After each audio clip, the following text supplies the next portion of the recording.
Hey, what's going on, my brother? It's Johnny King with another episode of the Becoming Kings podcast, and I couldn't be more excited. Really, truly honored to have our guest with us today, Duey Freeman, who is a sought-after teacher, trainer, licensed therapist, an equine professional who's worked all across the world. I could read your whole bio, but I'm so grateful just to have you here so I could actually let you, Share talk about all the that. amazing, a little bit of that, and just I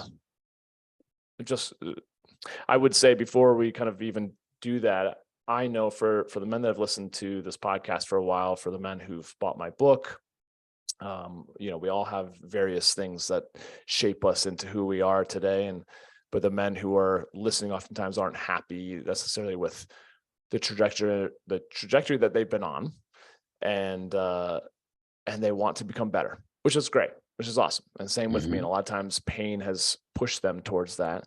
But I'll be honest, as I wrote about in my book, there's very few men that I've come across, quite frankly, who I look up to and aspire to become as someone that I acknowledge as like, man, he's the king of his kingdoms. He's mastered himself, and granted it never truly ends in terms of growth, but I look at you and I'm like, man, I hope to be Duey someday.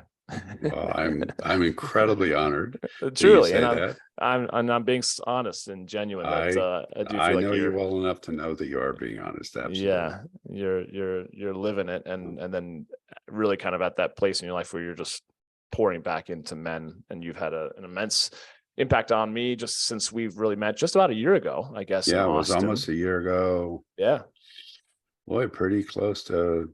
it was March, exactly. Yeah, right? Yeah. Down in Texas at a men's initiation with Traver Boehm, who's been on the podcast, and we had horses and everything else. But anyways, long intro. Thank you for being here. Thanks for thank you taking the time to. Thank you for inviting me. I'm incredibly honored to be here. Yeah, thank you so very much. Absolutely. Tell the guys who are listening who don't know you just a little bit more of your, street cred, so to speak. My street cred. Yeah. Show me your tattoos and everything else. Well, I have a few of those. Yeah. So do I. You have a lower back tattoo that says breathe, correct? Just says breathe. Learn to breathe. No? You got actually in spring break. Yeah. Actually, what I have, this is, I don't even know if you can see it. Yeah. Let me see if we can even get closer. I have a tattoo of one of my horses. Yeah.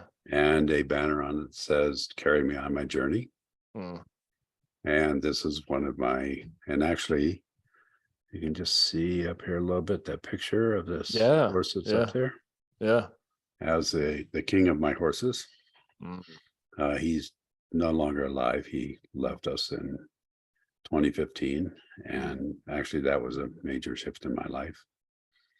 Why don't I start off just a little bit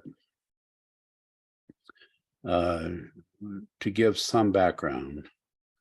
And I won't go into everything, but there's some things in my life that have made big changes and have been really important to me. Yeah, I would love to delve into those. In 1970, many of you may know or remember, or if you don't know or remember, on May 4th, 1970, the National Guard opened fire on students on the Kent State campus. If there are some people in the audience that don't know about that, it's easy to find online. The Crosby, Stills, Nash and Young song "For Dead in Ohio" is about that incident. And I had just completed a degree at Akron University in mechanical engineering and physics. And Akron is like 12 miles from Kent, and I was up in Kent the previous days before the shootings with my sister, her boyfriend, and my girlfriend, and ended up that morning on the campus in the middle of the group of students that got shot at. I was in the middle of that group. Wow. Fortunately, I was not one of the people injured. And what happened for me was I was very into civil rights. I was very into anti-Vietnam War. And I want to speak to that piece right now, particularly for those who may be listening here, who are veterans, is that, and that I've been anti-war with a number of the wars that we've gone into as a nation. I have never been anti-soldier, never. And I believe that we need our military. I believe that we need soldiers to protect us. And I believe we need presidents that make better decisions. So just so everybody knows that, because that's really important to me. Yeah, absolutely. But after that, I was supposed to, I'm going to wrap back around to Kent State. I had been hired as an engineer at Rubbermaid in 1970 to make 25 grand a year, which then was a big deal. Now it'd probably be maybe 75 to 80, maybe. And I couldn't do it. After seeing kids shot, after that experience, I couldn't do it. And I went through a period of falling apart, a period of major struggle. And a friend of mine asked me if I wanted to go work at a program in Southwest Ohio that was putting together an Outward Bound set up for that summer. And I said yes. And that's essentially how I got into working with people, from engineering and physics to being a therapist now in my life. So you hadn't done any type of therapy yourself, or any type of No, I've not done work therapy prior to that? I had in like discussions and groups with people and trying to grow, but no, not prior to that. Yeah. And I was pushed to my limit with the shootings, but then the Outward Bound piece. And at the end of that summer, I came out here, meaning Colorado, to backpack and basically never left. And went back to school, got 3 other degrees. I'm not going to bore everyone with all of that. And then I did postmaster's work, about 6 years of postmaster's work, and have had various jobs, therapist in a school. I've been a principal of a school. I've started 2 institutes that I still run, one of them. And I've been a university professor for 31 years. Amazing. At 31 years at Naropa University. I also taught for the University of Northern Colorado. So that's the quick and dirty. And as we covered, you have a love for horses. Say that again. I said, as we've covered, you have a love for horses. I love for horses. I grew up in an Amish community. And learned about horses, and I never rode, but I worked with horses on different farms, and and I was away from horses for a while. Actually, part of what I was doing at Akron University is I wanted to become a pilot. So that's one of my other passions. I can't do both. I did become a pilot. I had my commercial license for single engine land. Cool. And, but I can't afford both horses and flying at this point. Yeah. In late 80s, I began picking back up with horses. And part of that was my love of horses. Part of that was a lot of the therapy that I was doing was wilderness therapy. So I was combining those 2 things. And yeah, my life has dramatically been, I don't know if dramatic, that's probably not the right word, intensely revolved around horses and nature. and the work that I do with horses, land, earth, and nature. So, so that's some quick and dirty stuff. There's a few other pieces in there that have been, if we have time and y'all want to, we can dive into it a little bit. Yeah, well, you obviously you've mentioned a few things. I've mentioned some of those as well. I think the more revolutions around the sun that we have as men, the greater the probability of having some sort of shit hit the fan. That would be a truth. That'd be one of the truest statements I've heard in a long time. Right. And I do feel like it's those moments that can be catalysts for massive growth, massive enlightenment, or they can be catalysts for finding yourself at the bottom of a barrel, right, or we possibly can get stuck. Yeah. So Kent State was one of them for you. What impact did that have on you? Was it did it put things into perspective? Because you said you just didn't want to take the Rubbermaid job at that point. It was just like, did nothing else seem worthy or worthwhile? What I was looking for, and what I began looking for, was meaning in life. And I loved engineering. I love physics. I still do. I built stuff. I'm still into sort of that, those kinds of scientific endeavors. I mess with that all the time. And probably the biggest thing I learned in engineering school was how to think in a certain way. But if we take it was like literally after the incident at Kent State, it was like I was literally going, what in God's name are we doing here? What are we doing? What's the meaning of even being alive? What is this all about? And I have before that and after that, two other major pieces that have highly influenced me. And I'll just share those quickly, and we can dive into anything you want to after that. Yeah, I'm very please. open to that. Please.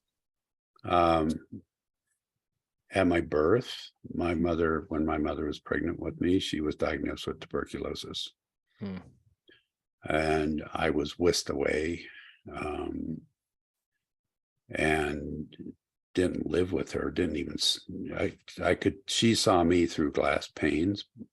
But this was 1950, and there were no antibiotics on the market to be able to deal with tuberculosis. So she was put in a sanitarium.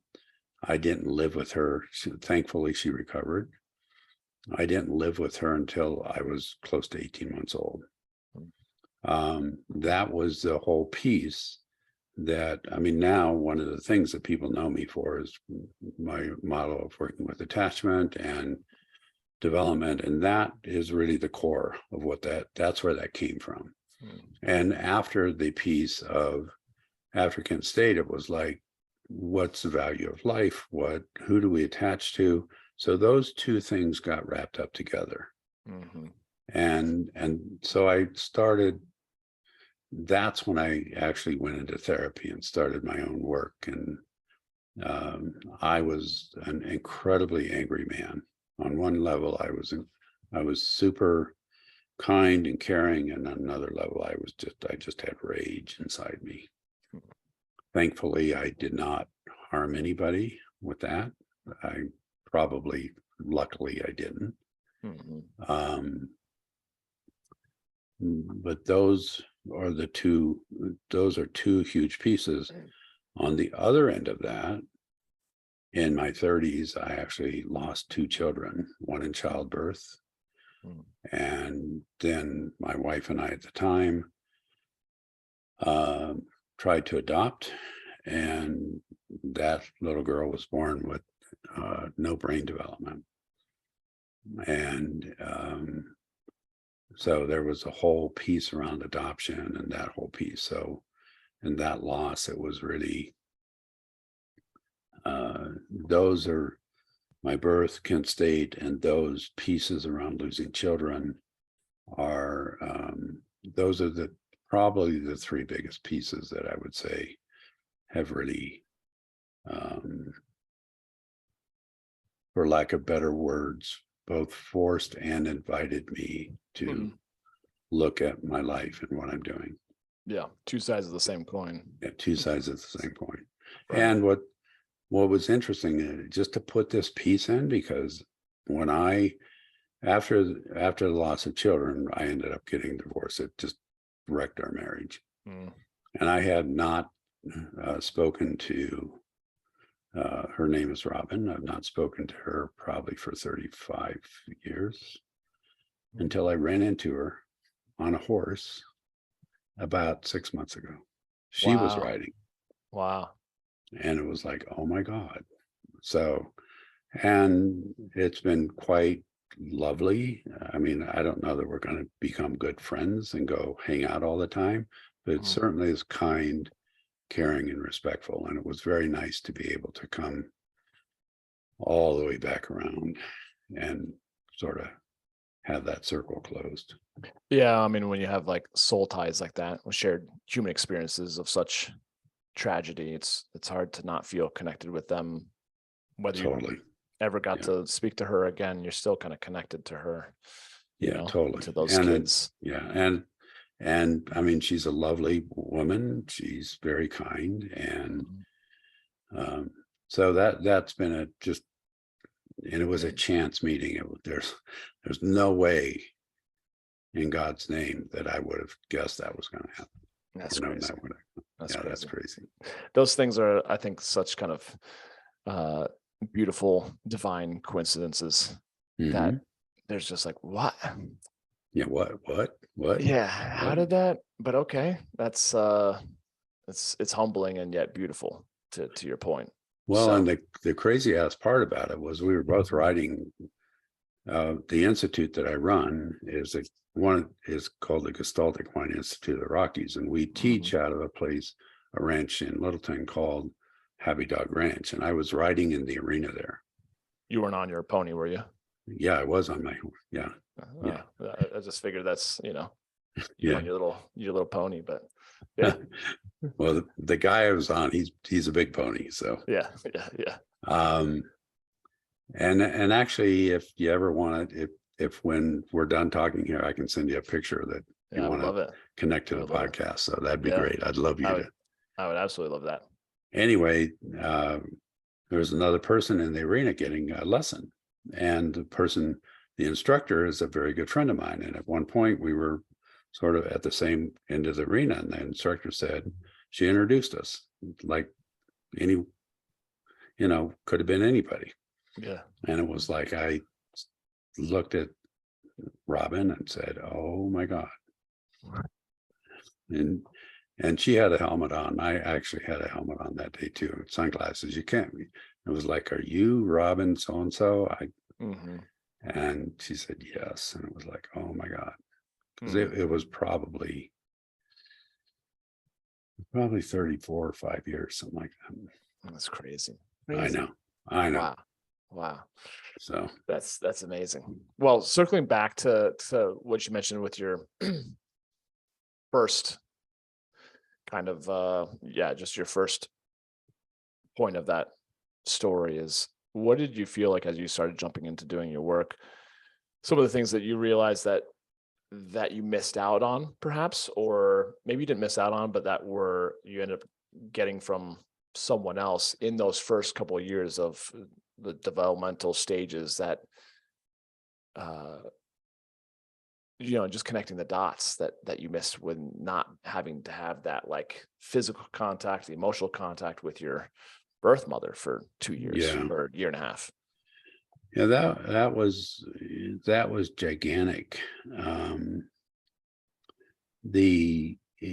Actually, interestingly enough, I'm still doing work on that. Just a couple of weeks ago, but the work I'm doing on it's a different kind of work. So I'd love to share that. I'm really glad you asked me that. Thank you very much for asking that. Yeah, I'd love to hear. The biggest piece, going back to the early stuff is a tremendous loss, a tremendous amount of like a hole in my soul is how I would put it out there. And because there was nobody to attach to, and we as beings, as humans, we are designed to attach. If we don't attach to our mothers, we will attach to something. We might attach to a dog, we might attach to a cat, we might attach to another person. Later on, we may attach to things like alcohol, drugs, porn. We will attach. Some of those attachments are really powerful and positive. Some of those Healthy. attachments we would now call addictions. And I can talk about that a little bit if that would be helpful to people. But the two people I really attached to was my grandfather and my older sister, whom my grandfather, I actually changed my name. Freeman, it was not my original name. Freeman is my grandfather's name. And he was the person who literally saved my life. And it's a big part of what I feel with men now, because it was like I was unbelievably fortunate enough to be able to have a grandfather that was unbelievably kind and unbelievably caring. And when I say that, many people say, well, what about your father? Well, my father was trying to take care of his wife.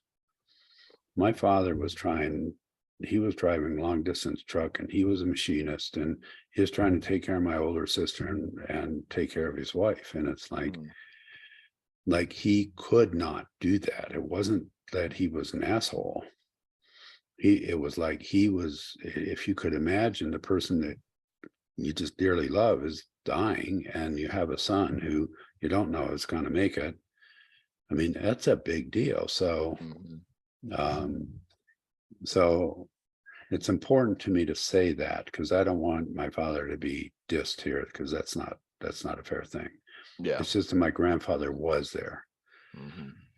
And but when we're left with those kinds of incredibly deep wounds of loss, and that's what it really is, it's a loss. We have to find a way to grieve that loss. Most of the time, though, people don't recognize that we have those attachment losses, because people don't think little babies even connect in that way. Yeah, right. But we feel that, we remember that in our bodies in the deepest level that we can remember, and the deepest level that we can hold. And so late, when I really started doing work with it, it was unbelievable sobbing and wondering why in God's name would God do anything like this. And at one point, what was interesting, and this is some of the work I'm doing now, is when I was 34, and for credit to my mother cried anytime I needed to talk, anytime I needed to work with stuff. She was open to doing that. And she was actually in Colorado with me. We were, the home I lived in then was down in Westminster, but you could see the Front Range. We're sitting at my little round table in a little kitchen nook. I'm 34 years old, and we're talking about my birth and my struggles in relationship. And I don't know what hit me exactly. What hit me was no one's ever asked her what it was like for her. I had never in 34 years asked my mother what it was like to have a little baby, a boy that she wanted, and to have that little baby ripped away and not be able to do anything, not be able to hold, not be able to breastfeed, not be able to be close, and to then wonder if she was going to live. Mm. And it was that when I asked her, Mom, what was that like for you? That's what busted the wall that was between us. That's what that wall dropped, Mm. because I was old enough to go, what was it like on your end? And that literally shifted everything in our relationship. And I mean, I can remember that now. I mean, sobbing and her Mhm. sobbing and us literally holding each other. I'm sure the way that I needed held as an infant, and that she needed to hold me as an infant. Although I'm 6'3" and not quite an infant anymore, but the emotional process is the same. And we as beings and need to be able to go back and grieve, and we need to be able to go back and ask those kind of questions. And unfortunately, many men are told not to grieve, not to touch into that vulnerable place, not to touch into that place where you literally feel like you're a little kid, or literally feel like you're this infant that's not going to live. And it's that level of vulnerability that actually gives us the strength and power to be able to move forward. And it was that level of vulnerability that actually allowed, when I lost children, allowed my mother to get what I was going through, because she went through the same damn thing. And so my work now around this is I mean, I still have deep feelings about it. I still feel very vulnerable in regard to this. And it's like, if people can get that, whether it's men or women, if we can get that, yeah, we can go through incredibly horrible times and come out okay, and incredibly difficult times, and hold and stay with each other, we can do well. Does that make sense? It makes total sense. And I think it's kind of the basis of why I was asking the particular questions, because it's like, I know when I first quote unquote start stepping out of the quote unquote matrix of just, and my life imploded, and I started asking some of those questions of creation and belonging and why this and why that. It takes a lot of humility, and sometimes life will beat you down enough to where you are humble enough to say, just help, God, whomever, help direct me in the direction I need to go. But I do feel like there's a lot of men who I come across who probably listen to this podcast, same, I'm sure, with the men that work with you, who might look upon you now as a king, as a man who knows himself, who has just the right amount of fucks to give to the right things in his life, right? But owns himself and has great integrity and authenticity. And yet I think it's good to kind of walk the timeline back a little bit. To walk backwards and see that to get here, you got to, I don't know what would be it's like, you sort of got to go through hell to get here. Right. And it's just scary. It's scary, literally scary as hell. And it's like, are you willing to go to the place to where inside you think you might die? Or sometimes go to the place of, this would be easier if I did die, because this is so fucking painful. It is so fucking painful to hold a child in your arms and have them die. It is so fucking painful to be in a relationship and be told, you're not good enough. It's so fucking painful to be in an accident and not be the same physically anymore. It is so fucking painful to give your heart and your soul to something, or maybe even a community, and be rejected. And inside, it's like, you know, are you willing to dig in there and go, yeah, this is part of life. This is not part of death. And when we go through those things, and I actually wasn't really planning on going here, but I'm going to go here, is the men that I know both you and I work with. I was talking to a good friend of mine named Robert this morning. You know Robert? Yeah. Oh, yeah. Yeah. Yeah. And it's like, the whole piece of can we go there? And when we reach that place where we wonder whether or not we want to live, it's not really about whether we want to live or die.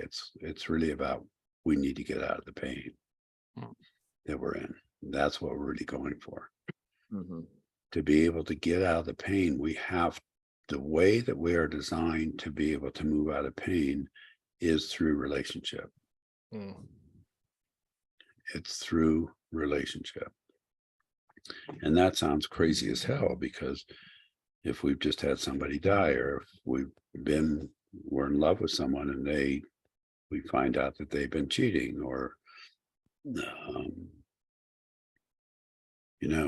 we have a parent, or we have a brother, or we have a sister that dies, or somebody is tragically injured, it's like we oftentimes don't feel like we're going to get through that. And we get injured in relationship. And so whether, again, we're cheated on, or somebody dies, or we're lied to, or those kind of things, we get injured in relationship, and we go, well, fuck relationship, I'm not going there again. And then at the same time, the only way out of that is through relationship. The only way we heal from those injuries in relationship is in relationship. And so I'll just do a little quick thing in here about the horses is like, if we are so injured in relationship that we can't necessarily go do something relational with another person, there's other ways to get to relationship. For me, it's horses. It's literally horses. And nature, and being there, and being held, and being connected with in a way that's unconditional. And that's part of what happens. That's where we can go. Well, I feel like it's the love, not to interject in that thought per se, but it's the love. But I also find that whether it be just in my own life experience of divorce, or losing a parent, or losing a buddy up on Long's Peak when we were hiking, or various other things, or families and friends who go to the hospital expecting to come home with their child, and they lose the child. To come home, like you there's that loss, and then there's an attachment to the pain. And I know for me, it took me years to work through my various tragedy, because I then just got attached to retelling the story, because that made me feel connected with them. But it didn't allow me to actually progress. I just stayed in the past. I just stayed in the pain, and just kind of going in this kind of perpetual circle of, going deeper and deeper, and then knowing I'm wasting time, but not feeling like I could let go of them, or let go of that pain. And so it sounds like, if I'm hearing you correctly, it's the relationships, it's the love, it's an unconditional attachment to something greater that helps us heal. Correct? 100%. And yes. And what's what you mentioned around telling the story is really powerful, because many times telling and retelling and retelling and retelling our story actually re-traumatizes us. Completely. Totally. Now, am I telling you or anybody else? And I know you know this, but it's like, am I saying we shouldn't tell our story? Absolutely, we need to tell our story. Yeah. And we need to tell our story from our heart and our soul, not from our brains, not intellectually. Mm-hmm. And in that telling of the story, part of telling our story is allowing ourselves to be held in our grief and our loss and our hurt and our anger, and express those things in real time, in relationship with another being, so that we know that we can come out okay. That's what that's about. And it's like a lot of, and I've done this too. I mean, part of my healing was I would go deep into the mountains and backpack and be out there for days by myself, or I would go up with one of my horses, and though that's a part of our healing, knowing that we can be with ourselves. Another part of our healing, though, is literally being able to curl up if we need to in someone else's arms and sob and sob and sob. And it doesn't matter whether you're 6'5" and 350 pounds, or whether you're, 5'10" and 160 pounds. We need to have a place where we can be held in our grief, and held, and not just the sadness of our grief, because people mistake it thinking that grief is just sadness. It's loss, it's sadness, it's unbelievable rage. I was gonna say anger. Yeah. Yeah. And like unbelievable rage. We need to tap into that in a safe way. And do that in a way that we can come out okay. And that's part of what the initiations help with. That's part of the work that I do. I know that's part of the work that you do. But we need to be able to do that.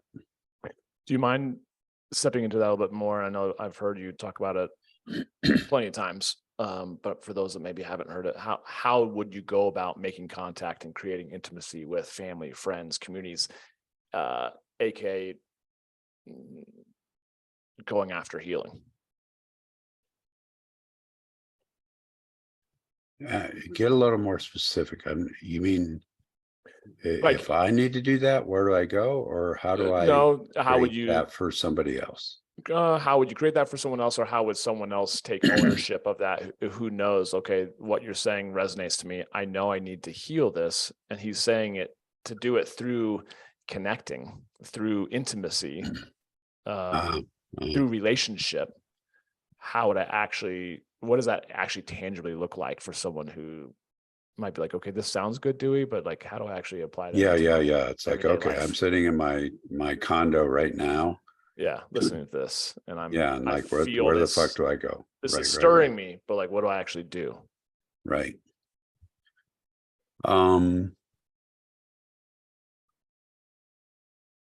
One is to find a group that can and will hold you. The different groups, like Connor Beaton's Man Talks, Trader Boehm's Man Uncivilized. Both of those groups are fantastic. Tremendous. I know that you have done some stuff. I don't know the name of what you've done though. So, I've discontinued it, but I'm just pushing everyone towards Traver. Yeah. So, Perfect. Yeah. So, Yeah. And the groups, the criterion for those groups, and I have a cat that's hungry. You can probably hear him in the background. It's all here. good. It's all good. I thought it was your stomach. No, my stomach makes noises, but not that one. Yeah. They have to be groups that are based on relationship, not groups that are based on being tough. Mhm. And though that's a really big distinction. That's Like, huge. like the Agreed. groups that are like, yeah, let's, like, let's go fight. It's like there's a part of us that needs to know how to do that. I mean, I mentioned Robert, I'm pushing 73 here and I'm doing jujitsu lessons. Mhm. So it's like, yeah, I still want to do that. Mhm. Will I get on the mat with a 20-year-old? No. Yeah. Yeah. And I still want to have that availability. Yeah. But the other part is so that's one piece, is a group that can support you when you need that. The other piece um, is we need to be able to find a person, whether it's a really solid coach or a really solid therapist, to be able to go to the depths that we need to go to, and the depths of the grief that we need to be able to go to be able to find our way through all of this stuff. It's Mhm. paramount. Mhm. Um, hang on one second here. Sure. Sure. Well, and as you say that, I do know I've mentioned it in my newsletters and on podcasts that for men to not just take that lightly, to find the right person in the right groups where they feel safe and they feel that they can be quote unquote held emotionally, physically, intimately with a professional is so important, because there are, to your point, I see it a lot on social media, a lot of 20-something-year-olds who are, saying that they're, and not to take anything away from them per se, there might be a few in those groups who could, do that. But I do feel like you kind of pay for what you get. And I've had tremendous coaches, and they do seem to be, 40s, 50s, 60s. They've been through it, and there's a level of calm and groundedness that is required for a lot of this deep work, that you shouldn't just entrust this with the first coach or the first therapist you come across. Right. Maybe that's incorrect, but that's my No, we're on the same page. So let me talk about that a little bit. Yeah. As a therapist or coach, we cannot take anybody any further than we've gone ourselves. Mm-hmm. It's impossible. We cannot, anybody that does the work as a therapist or coach needs to have done the work themselves. It's just like if I'm going to give a writing lesson, for instance, and I've never cantered on a horse. I mean, I can walk and trot, but Yeah. what am I going to do when the horse canters? Yeah. I've Yeah. never done that. Yeah. Yeah. So that's a big piece that needs to get checked out. Mm-hmm. The other piece that needs to happen is the therapist or coach has to be able to be vulnerable themselves and be more somatically and emotionally based versus cognitively based. Mm-hmm. And because here's the gig. Developmentally, like for me, I had major attachment stuff early on. Let's say somebody was lucky enough to have pretty solid attachment and they've gone through their life. When they have a major loss or a major trauma, they go back to that same place of attachment. Mm-hmm. They go back developmentally and emotionally to a really young place. Mm-hmm. No matter who we are, no matter how together we are, no matter how wonderful we are. My partner's name is Kimberly. If something happened to her, I would be absolutely fucking devastated. I couldn't move. Right. For instance, one of my brothers has died from cancer. His name is John. It's like, is the world okay without John in it for me? Am I okay without John in it? I mean, we go back to that. So we can't just think our way through this stuff. We can't just affirm our way through things. We can't just do these three things. We need to have somebody that can take us and be with us in those really, really early developmental places. And it doesn't matter whether you're 50 or whether you're 20 or whether you're 73. We go back to those places. Mm-hmm. And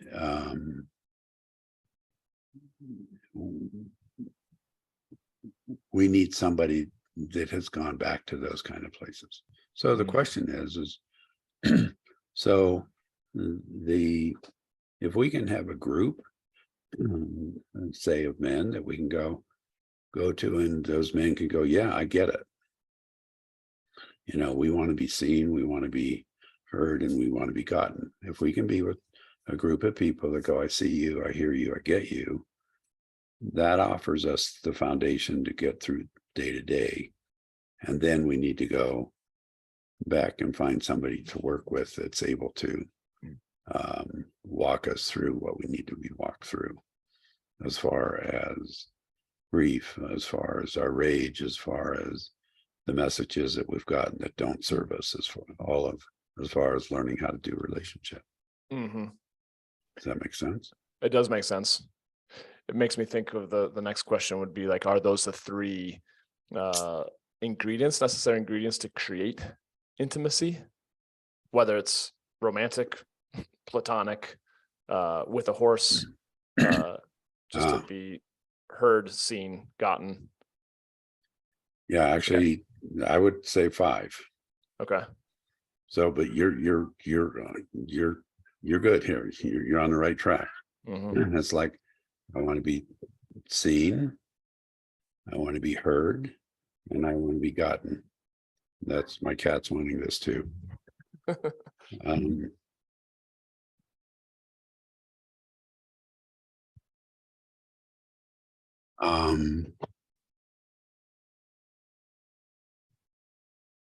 In that, we want to be safe and we want to belong.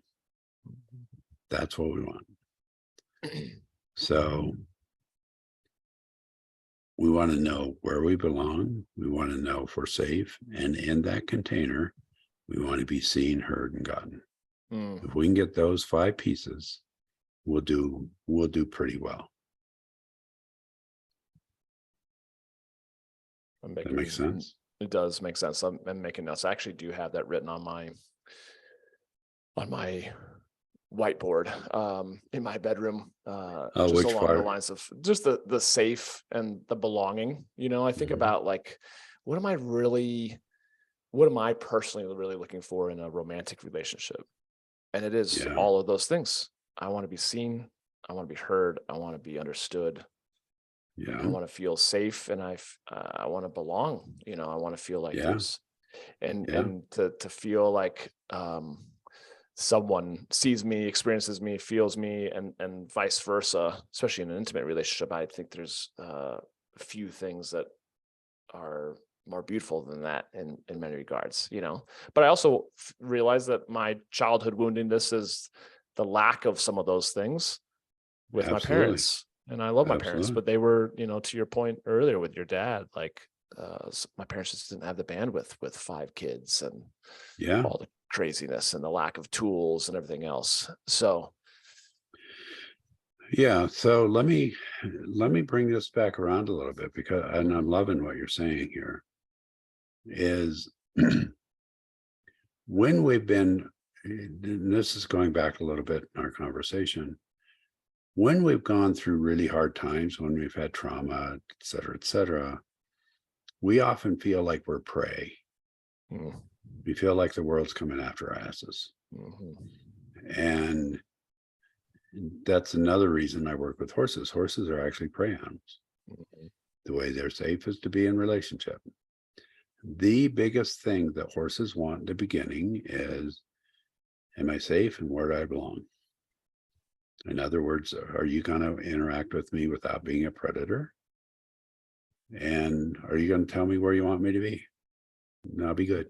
And then that creates the container. I mean, this is real basic, but that creates a container of being able to then drop into creating what I would call an opening for people to step into and be seen, heard, and gotten. If you can sort of imagine that, as still as a previous engineer, I still think in pictures. It's like, here's the bigger piece. It's safe and I belong here. Thank you very much. And then it's like, inside here, can you see me? You willing to? Can you hear me? And sometimes not even the words I say, but the feelings that I have. And then can you get me? Even if you don't necessarily agree with me, can we do that? And so, I mean, we can break that down into, very therapeutic terms if we want to here, but that's what we're really after as beings in the world. Really, honestly, whether it's between you and me, I want to know where I belong with you. I want to know if I'm safe with you. I want to know if you see, hear, and get me. You want that same thing from me, and you deserve that same thing from me. Whether it be, somebody that I'm working with, whether it be my horse, whether it be my partner. A lot of people don't have that in their lives. Oh my gosh. Right. And I was thinking that it's a breakdown. Correct me if I'm wrong. It's a breakdown of one or a multitude of those 5 that creates dysfunction in any relationship. Right. I imagine. Totally. Well, it's a breakdown and what's interesting about it is it only needs to be one that can really break things apart. And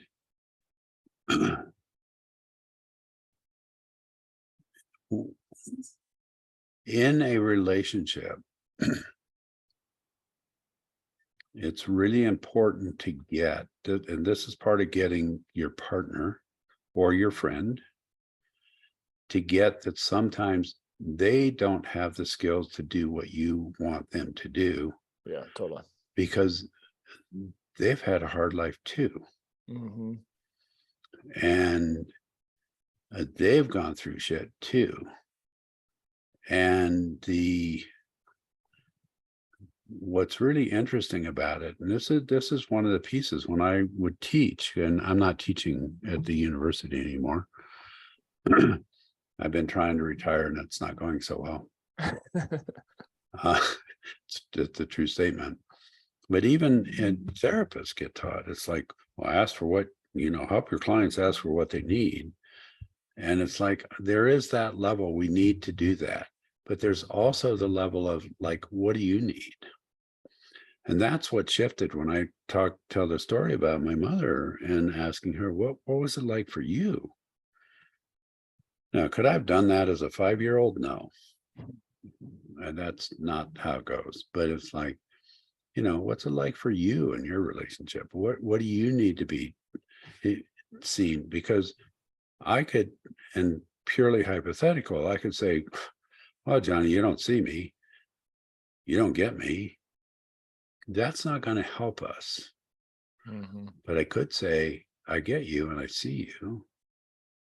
And that's going to create an opening for you to get me and see me. So let me just throw out one other thing and then we can go wherever you want to go. The bigger picture that I see is my job in the world as a man is to create an opening for others to be able to come in and make contact with me. That's my job.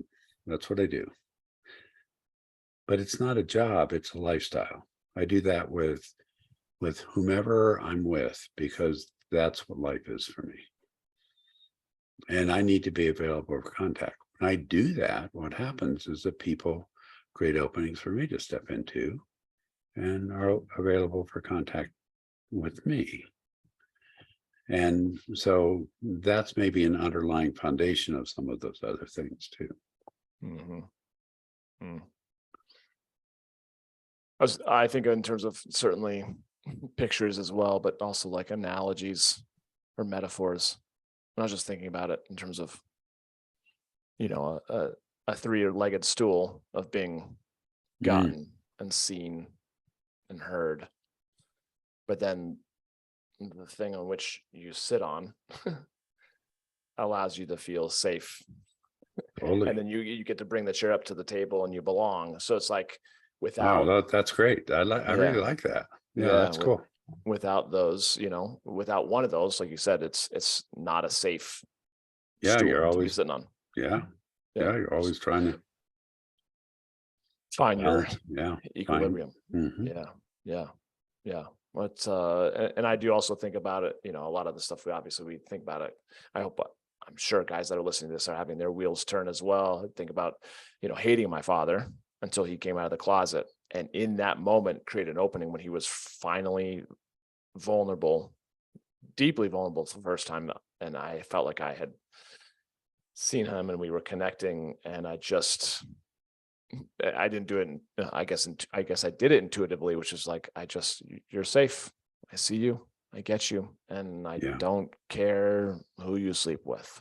I don't care who you right. love. I love you regardless. And that was the genesis of a massively healing relationship, to now Absolutely. we're great friends. Right. So I do feel like, for men who maybe have, family dysfunction or, spouses, children, parents, friends, siblings, there's always space for healing Mhm. when they come back to, you know, working on themselves and finding that healing within. Well, the coolest thing about what happened with your father is his level of authenticity when he Mm-hmm. finally got there. Mm-hmm. And it was like there was a wall between the two of you before he was authentic, Great big and wall. a great big wall. Mm-hmm. And the level of authenticity that he shared with you, I mean, that was a big risk. I mean, you could have told Huge. him you're, yeah, it was a huge risk, Yeah. but it's what created a bond. And and many times, and this is straight out of Gabor Mate's work, is Gabor talks a lot about the tension between being authentic and being attached. Mm. Are you familiar with that at all? Mm-mm. No, no, Oh, well, let me share no. that a little bit Please. because it's pretty powerful stuff. Many times, what we will choose is to try to be attached over being authentic. And and then what gets created is a false or pseudo attachment because only part of us is there to attach. But we think if we don't tell the truth about ourselves, it will be okay, we'll be accepted, or if we hide something, we'll belong, or those kind of things. But like in your father's case, I mean, he was hiding a lot. I mean, 5 children. Mm-hmm. I mean, it's like, really? Mm-hmm. And but because of that lack of authenticity, he was not able to attach, nor was he able to create the opening for you to attach Correct. until he got authentic. That makes sense. It makes total sense. And then when he and many of us, including me, it's like, oh, I'm afraid to tell the truth because I might get rejected. Well, that's true. We might. But if I don't tell the truth, I'm already rejected. I'm Yeah. already setting it up. I'm not allowing myself to be safe. I'm not allowing myself to belong. I'm not allowing myself the chance to do either of those things. And the um, authenticity is the key, because if I give up authenticity to create attachment, it's not real attachment. It's not really there. It's a false, it's a pseudo attachment. Mhm. It's not something that you can grab hold of in a storm. It's something that if it's smooth sailing, it's all good. Mhm. There's a storm, you're screwed. Mhm. Which makes me think of nice guy behavior, which I certainly have spent an entire lifetime doing. I attached myself to my mom or to women, to the validation that I got from Totally. primarily women, but I was anything but authentic. Hmm. And I felt like I was a complete fake. I was totally faking it, even through it wasn't until my marriage blew up in my face that I was like, okay, fuck this game and this mask. Like Yeah. the rig's up, the gig's up. Like I'm all right. Like people can see through me.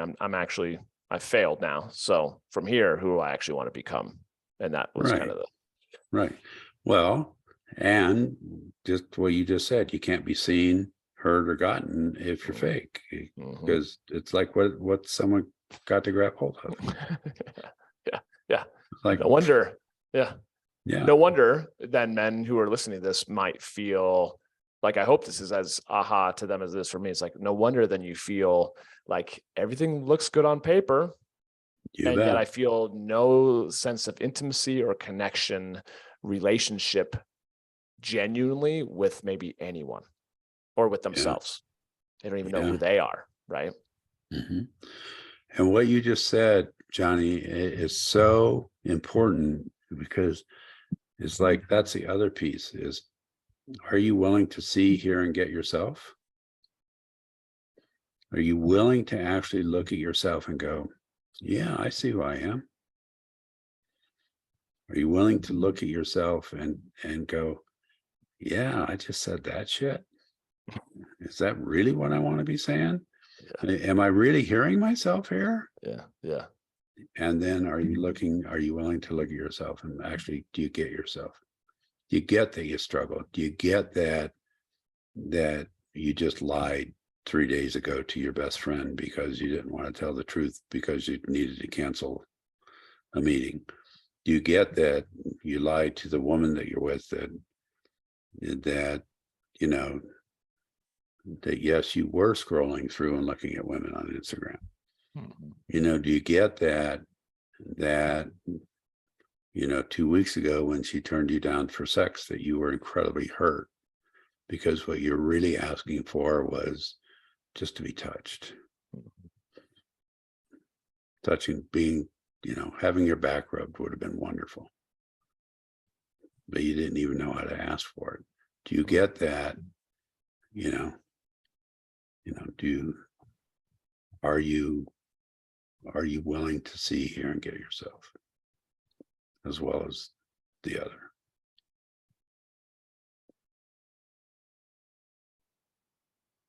So many of those questions for me, I know began kind of cracking me open. And I know the men that I've experienced doing men's work with over the last 13, 14 years have been, brought me to, I think it wasn't until I was 36 till I finally started to feel like, oh, I actually can value myself. I can actually, like, the self-love part started to kick in.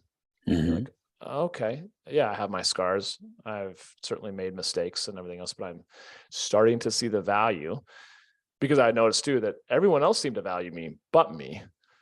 So that was a big aha. I'm like, well, why am I late to the party here? But then as I started to really see that there was things that I could love about myself, that was obviously a big part Hmm. that I know a lot of men that I work with to have to continue doing the work. But Totally.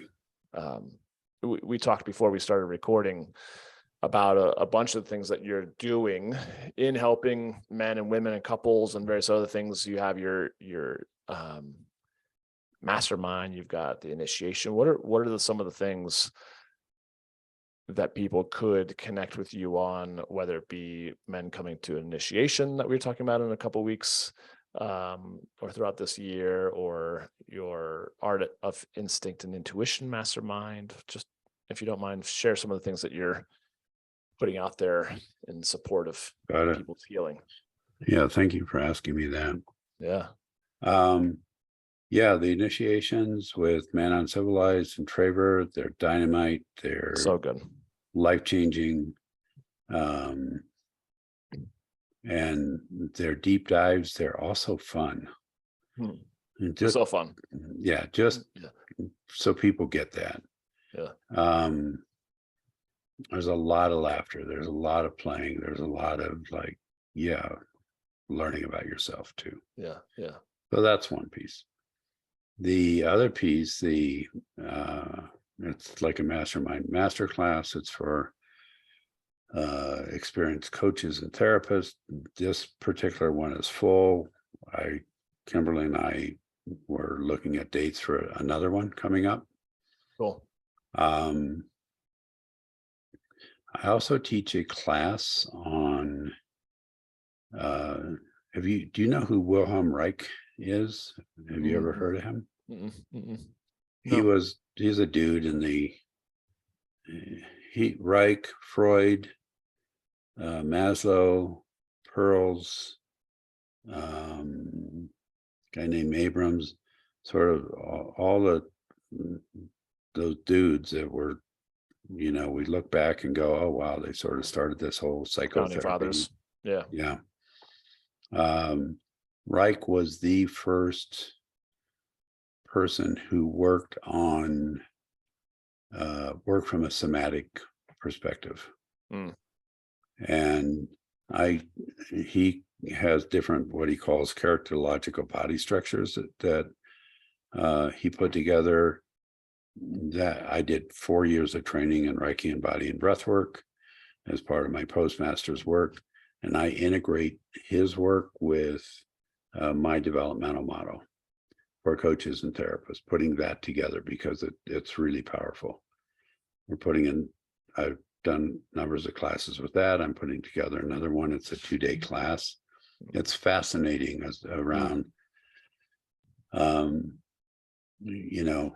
when people say certain things and they have certain kinds of body structures, how they all go together.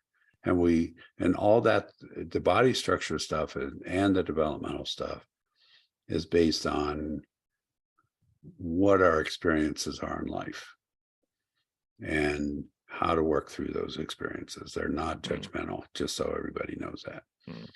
From my perspective, I don't diagnose as a therapist. You will not hear me talking about, oh, someone has such and such disorder. I know how to do that. I've actually taught that. But you will not hear me saying someone's borderline or someone's narcissistic. I don't do that. I don't believe in that. The other thing that I am in the process of starting, and this might be one of the things that numbers of men might be really interested in, because I'm going to put together a 12-week, and I'm not 100% sure what I'm even going to call it yet. This is purely creative brainstorming right now. Yeah, I love it. But like life relational process, something. And it's going to be limited to 8 men. I'm going to meet 90 minutes a week for 12 weeks. And the 90 minutes, I will do that online. If I get enough local people what I might do is at the end of it, do like a full day meeting with everybody in person. So people can come in. Yeah, that'd be cool. But that would be, it will be like an online group that'll be therapeutic. It won't be super heavy duty therapy, but it'll be more therapeutic kind of work on, relational, like the questions that men have, like, how do I create an opening for the woman I'm with to be sexual with me? How do I tap into, like, I have these feelings, but I don't know what they are. What do these mean? How do I figure that stuff out? How do I, that kind of stuff. How do I create an opening? What's that mean when you say create an opening? When you talk about energetic, creating an opening and blending and with another person, what the fuck are you talking about? Yeah, right. I'll be incorporating some stuff with horses, Aikido, and then all of my developmental stuff. Incredible. Incredible. So I'll be putting that together. Actually, the truth is as soon as I get 8 people, I'll start putting together dates for it. So well, you can count me in. So you got one. Okay. Yeah. Uno más. There you go. Those are the main things I'm doing. The other thing, and this is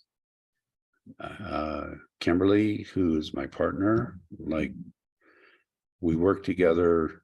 We also live together. So we're partners in every way. Kimberly is also a therapist, and we do couples intensives. So, and those, like we start one tomorrow, they're 2 days long. You go from 9 a.m. to 5:30-ish each day, where couples come in and it's like, let's dig into what's going on for you. So those are what I have going. So powerful. Yeah. So many good things. Well, as I've told Traver and several other men, including yourself, that I deeply honor and admire, I'm just here to help, promote and support what you guys are doing too. I just feel like I'm, a catch-all in some sense of guys that connect with me in one way or another, and then they come to me, and I often say in my newsletters and my podcast and various other things, is like, if you want resources, reach out to me, Instagram, email, and I'll just, because I'm not doing it myself. They know that I've got my HVAC business and real estate, and I've got a lot of irons in the fire, so I only have so much limited bandwidth too. But that's why I want to connect them with you and Traver and Connor and various other guys. So, well, and don't underestimate what you bring to this, Johnny. You're amazing. Thank you. You are amazing. So please don't underestimate that. You bring a lot to this. Well, thank you. I appreciate it. I want to do it alongside with them. I want to go to the initiation with them. I want to go on a pack trip with them and with you. I definitely want to keep doing my work because it never ends, right? The more I learn, the more I realize I don't know. I think that's what Michael said when he was on the podcast. So, so here's a gig. Let me speak to that. I read and listen incessantly to God knows who. All kinds of different things. And what I would say is probably in the last 5 to 8 years, I have learned more about being a therapist than I did the first 40 years. Because I've been working with people since 1970. Wow. And it's like, it's one of the pieces that when we allow ourselves to grow and when we allow ourselves to learn, that the longer we do it, the more we increase exponentially. And so some of that early stuff where we're going like, what the fuck am I doing? And why am I doing this? Or it's like, keep going. Keep going. Yeah. Keep going, because it's not going to all be home runs. Right. Well, so yesterday, and I know that we're sort of closing up here. So yeah, it's all good. Yesterday, one of my horses, his name is Moon Dash.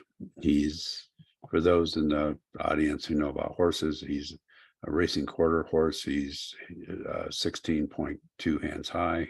So he's a big boy. He's out of the racing quarter horse line of Dash for Cash. So very famous. Dash for Cash is very famous. Great grandfather of his.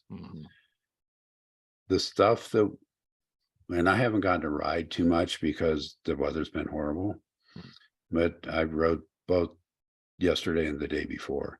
The stuff that came together yesterday between me and Moon Dash was amazing. It was like, oh. And I've been riding horses for years, decades. And it was like, oh, I finally got that. We finally made it to this. The energetic cues to this. It's like it's like the world's still an amazing place. Mm, Let yourself learn. mm.